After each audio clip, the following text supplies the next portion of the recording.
Hey everybody, so here I want to show you guys something I've learned to understand when you get arrows for what kind of bow you're going to be using. For instance, if you want to use a compound bow, or you want to use a recurve or traditional bow like recurve, longbow, so forth. There's a big difference between how you use for your arrows. And that comes down to your nock. The nock placement for what kind of bow you're going to be shooting on really actually comes into a big impact for your nock placement. And what do I mean by that? Well, here I can show you right here. This is currently fixed in the traditional mode. Traditional mode means that your pointer indicator right here for your nock, right, the little notch right there, means it's in recurve mode or traditional mode because it is fixed with the main fletching piece, which means when you put it on the string, both of these fins will be pointed inwards towards the riser, and the main fin will be pointing outwards. When it's in compound mode, it would be pointing this way, meaning it will be either pointing, it will mainly point outwards towards the outer side of the riser. When it's fixed with the position, this point is fixed with the position of the vanes or feathers right here, like this. That means it's in compound mode.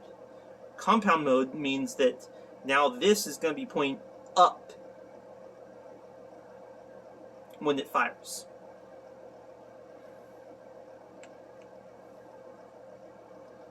So if you shoot a traditional bow, you're going to want that little nub right there to be pointing along with the main vane. That way when it's on the string, both of these fins should be pretty much balanced with the riser of the bow, as I'll demonstrate here.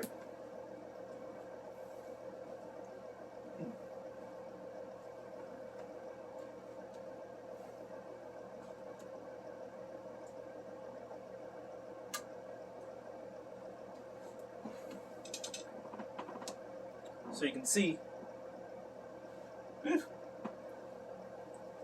see both of those vanes are pretty much even with my riser. If it was compound, this would be coming out more, and you'll have it like this, where both of the vanes are on down, and that main vane is actually focused with the alignment of the string.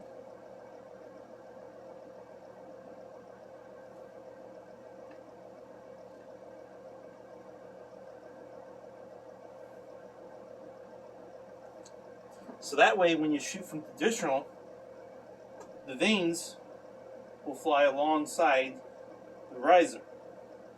Compound bow doesn't need to do that, because what recurve does is it flexes like this,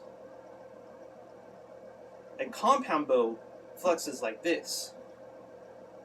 So to get that flex lessened out when it flies, having the vanes down and up makes it more straight and flexes less during flight. On this, since the vanes are side to side and it flexes side to side, it will flex around the riser and has it evened out its course. The same thing.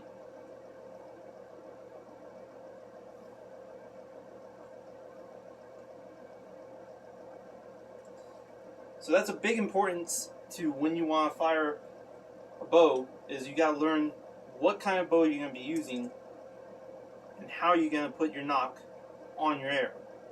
Another thing, especially with some nocks, remember that once you glue them down, it's going to stay that way. So you're not going to be switching these arrows for different types of bows. Once they're glued, they're specifically for that bow. They're not going to be switched out for another bow, to another bow, to another bow.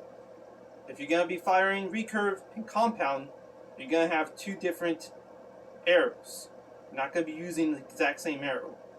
And yes, you do want to glue your nock and inserts down once you make your arrows. Even if they come pre-made, take off the nock, re-glue it, same with the insert. Because these bad boys, you'll lose nocks. Sometimes these nocks can get stuck on the string and release the arrow. Sometimes break, who knows, and fall off and have an arrow go woof. And the same thing with an insert. If you don't glue it down and it gets stuck in your target and pull out, oh, now you lost your insert and your pointer.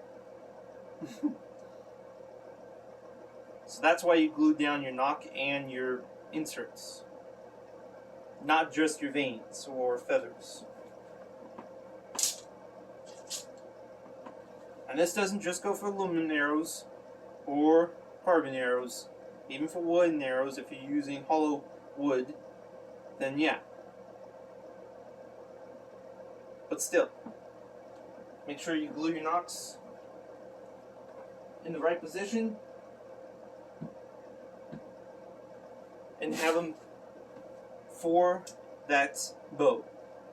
Because if you switch bows, you'll find the big difference in flight pattern and it won't stabilize correctly. Because once they're set, they're going to be wobbling differently. Because if you use a traditional arrow from a traditional bow to a compound bow, you notice that it's going to fly completely insanely different than what they should be flying, because you're going to be having in a compound mode formation. Same thing with using compound arrows to a recurve bow or a longbow. Make sure that you don't do that, because the flight pattern difference will affect the performance of flying of the arrow. So there you guys go. Peace out.